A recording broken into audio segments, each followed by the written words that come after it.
पास parallel में जुड़े अलग अलग वैल्यूज के 3 रेजिस्टर्स हैं। हम क्यों कहते हैं कि वो पैरेलल में जुड़े हैं? ऐसा इसलिए क्योंकि सभी रेजिस्टर्स के स्टार्ट और एंड पॉइंट कॉमन हैं। चलिए इन पॉइंट्स को x और y कंसिडर करते हैं। यहां हम देख सकते हैं कि सभी रेजिस्टर्स में 2 कॉमन पॉइंट्स या नोड्स हैं। याद रखें, पोटेंशियल डिफरेंस हमेशा 2 पॉइंट्स के बीच मेजर किया जाता है। अगर 2 पॉइंट्स कॉमन है तो इसका मतलब है कि हर एक रेजिस्टर के अक्रॉस पोटेंशियल डिफरेंस समान होगा।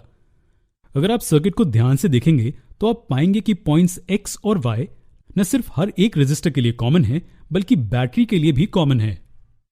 तो अगर पोटेंशियल डिफरेंस बैटरी के अक्रॉस V वोल्ट्स है तो हर एक रेजिस्टर के across potential difference V volts ही होगा। आप एक वोल्ट मीटर ले सकते हैं और हर एक रेजिस्टर के अक्रॉस पोटेंशियल डिफरेंस को मेजर कर सकते हैं। आप देखेंगे कि अगर बैटरी में 5 वोल्ट्स का पोटेंशियल डिफरेंस है तो हर एक रेजिस्टर के अक्रॉस पोटेंशियल डिफरेंस 5 वोल्ट्स ही होगा। और हर एक रेजिस्टर के अक्रॉस करंट क्या होगा? चलिए सर्किट में फ्लो होने वाले करंट को I कंसिडर करते हैं। तो ब्रांच R1 में फ्लो होने वाला करंट कितना होगा? चलिए उस ब्रांच में एमीटर को कनेक्ट करके पता करते हैं। हम की से प्लग को निकालकर एमीटर को R1 रेजिस्टर के साथ सीरीज में जोड़ देते हैं। एमीटर की रीडिंग I1 एम्पियर्स पर रखते हैं। इसी तरह हम दूसरी और तीसरी ब्रांचेस में फ्लो होने वाले करंट I2 और I3 को मेजर करते हैं। इंडिविजुअल करंट्स को मेजर करके हमें I और रेजिस्टर्स के अक्रॉस फ्लो होने वाले करंट्स के बीच के रिलेशन मिलता है। टोटल करंट I रेजिस्टर्स में फ्लो होने वाले करंट्स के सम के बराबर है। लेकिन हम वास्तव में क्या खोज रहे हैं? जी हां, हमें इन पैरेलल में जुड़े रेजिस्टर्स के अक्रॉस ओवरऑल रेजिस्टेंस पता करना है। चलिए ओवरऑल रेजिस्टेंस को Rp कंसिडर करते हैं। ओम्स लॉ के मुताबिक करंट I सर्किट में potential difference V over combined resistance Rp के बराबर होगा।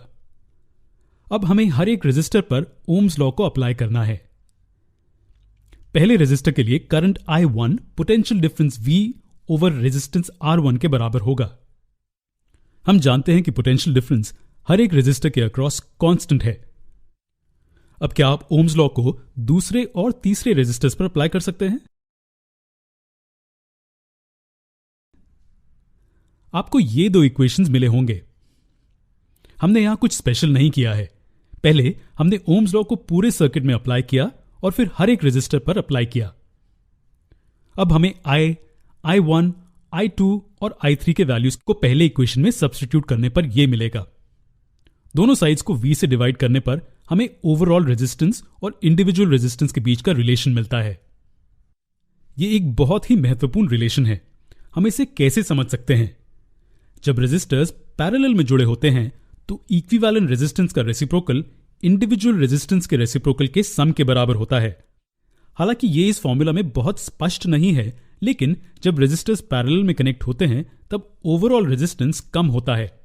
अगले लेसन में एक एग्जाम्पल लेकर हम इस कॉन्सेप्ट को बेहतर समझेंगे।